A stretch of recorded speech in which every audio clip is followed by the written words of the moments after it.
Okay, so the goal today is to take this simple GCD or 1-4-5 chord progression and apply some hammer-on and pull-off techniques to make it sound more full, more bluegrassy, and just sound like better guitar playing. So I'm just going to break this down really quickly. If you haven't watched the videos on the hammer-on and pull-offs I'm talking about, they'll be in the description. Otherwise, let's just hop right into this lesson.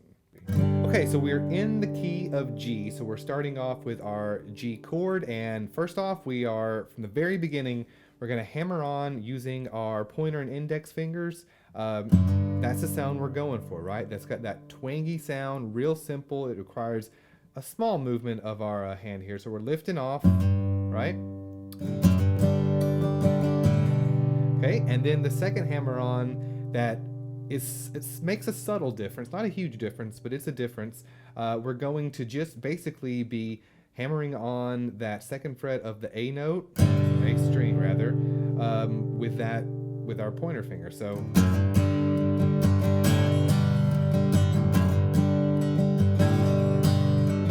have fun with it.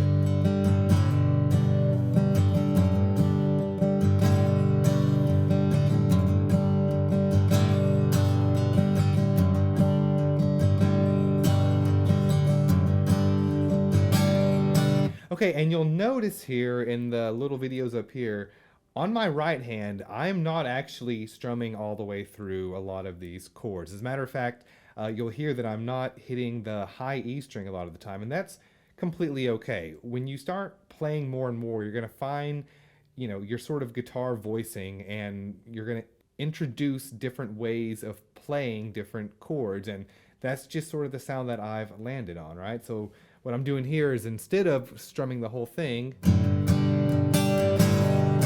can notice that I am, not hitting these two high strings. I'm going.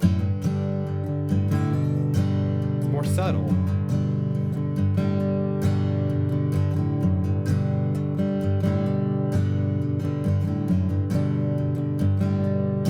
Okay? And as we're playing through this, just remember these are tips and tricks. This is not even a song that we know of, but you can apply these everywhere. So let's move on to the C chord. Okay, so we're going, change to the C. All right, and there is that hammer on. I'm playing it on the upstroke. You play it however you feel comfortable, but basically, yeah, we're just removing our middle finger and then hammering it back on whenever you really feel like it. So you can actually do it twice. We play through the whole thing again.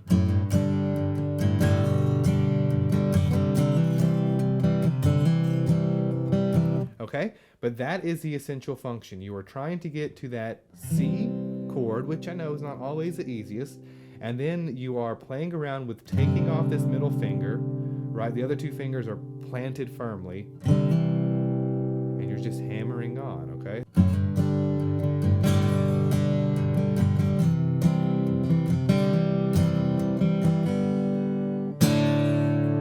Okay, and that brings us to the D chord. And what I'm doing here, basically your ring finger stays planted as you get to that D chord. And then you can lift up with the other two fingers.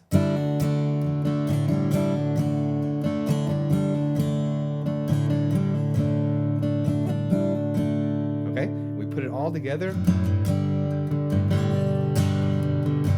C, hammer on. D, hammer on.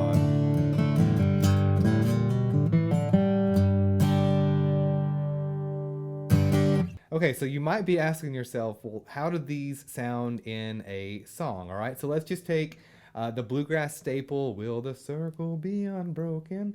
and just apply just a couple of these and see how the dynamics change. So without anything, it's going to sound like, "Will the circle be unbroken by and by, Lord, by and by." Okay, doesn't sound bad, but let's apply what we learned today to it. So 1, 2, 3. Will the circle be unbroken by and by, Lord, by and by. Okay?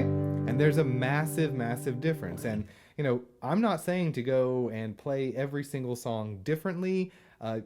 I don't approach it that way. I play what I feel in the moment. Sometimes, depending on who's on stage and what I'm doing, I might play, a bit more aggressively or, emphasize my root notes a bit more, but in other times I don't. So it kind of just is a culmination of all these little bits that make our playing better over time. All right. So, guys, I hope you enjoyed that lesson. Pretty simple stuff, but if you have any questions, let me know in the comment section.